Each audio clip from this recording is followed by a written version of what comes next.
여러분 안녕. 오늘은 공민왕 시기의 반원 자주 정책과 왕권 강화 정책에 대해 알아보겠습니다. 1259년 몽골은 고려와 강화 조약을 맺으며 고려 정치에 본격적으로 간섭하기 시작합니다.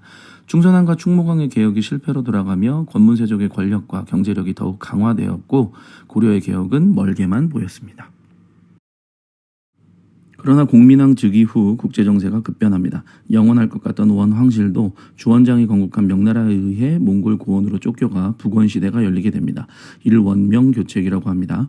공민왕은 이러한 국제정세와 자신의 정치적 지지자이자 왕후인 노국대장공주의 후원을 받아 개혁을 단행하게 됩니다. 공민왕의 개혁은 크게 보아 반원 자주정책과 왕권 강화 정책으로 나뉘어 진행되는데 먼저 반원 자주정책에 대해 살펴보겠습니다. 공민왕은 1356년 원회종의 황후인 기왕후의 오빠 기철 일당을 대대적으로 숙청합니다. 친원 세력을 숙청함으로써 고려의 자주성을 회복하려 했던 거죠.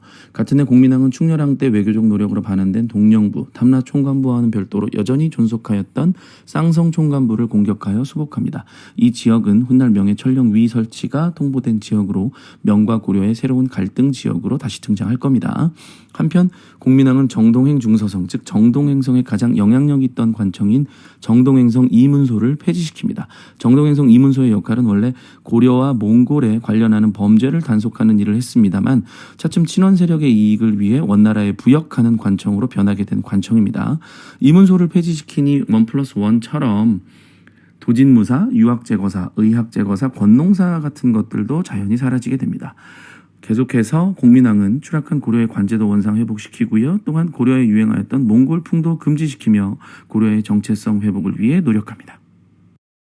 공민왕의 1차 개혁이 몽골의 흔적을 지우는 것이었다면 지워진 곳에 새로운 그림을 그리는 2차 개혁이 실시됩니다.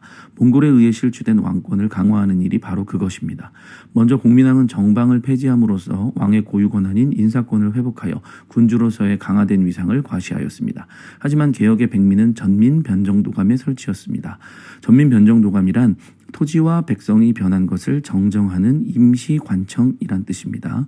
신돈을 등용하여 권문세족이 불법적으로 차지한 토지와 억울하게 노비가 된 사람들의 신분을 회복시켜주려고 합니다. 또한 성균관을 정비하여 인재를 등용하게 되는데 여기서 등용된 신진사대부들은 훗날 고려 정치의 큰 정치 세력으로 성장하게 됩니다. 공민왕의 최대 정치적 지지자였던 노국대장공주는 원나라 사람이었음에도 불구하고 원황실과 권문세족의 압박을 저지하며 공민왕의 개혁을 지지합니다.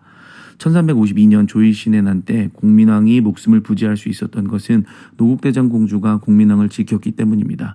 행궁인 흥왕사로 침입하여 원황제의 명령을 받았다고 주장하며 공민왕을 시해하고자 했던 이 세력들은 노국대장공주의 강한 저항으로 시해에 실패하게 됩니다. 하지만 아쉽게도 공민왕의 개혁은 노국대장공주의 죽음을 기점으로 점차 동력을 잃게 됩니다. 지금까지 몽골의 간섭에서 벗어나 고려를 자주국으로 만들고자 했던 공민왕의 노력들을 살펴보았습니다. 비록 자신의 최대 정치적 지지자이자 왕후였던 노국대장공주의 죽음, 신돈의 실각 등으로 공민왕의 개혁은 실패로 돌아갔지만 역사에 니프란 없다고 하지만 노국대장공주가 아이를 낳다 죽지 않았다면 고려의 운명은 어떻게 변했을까요? 다음 시간에는 고려 후기 혼란했던 정세에 영웅으로 등장했던 신흥무인 세력과 그들과 손을 잡고 새로운 시대를 맞이하려 했던 신진사대부들에 대해서 살펴보도록 하겠습니다.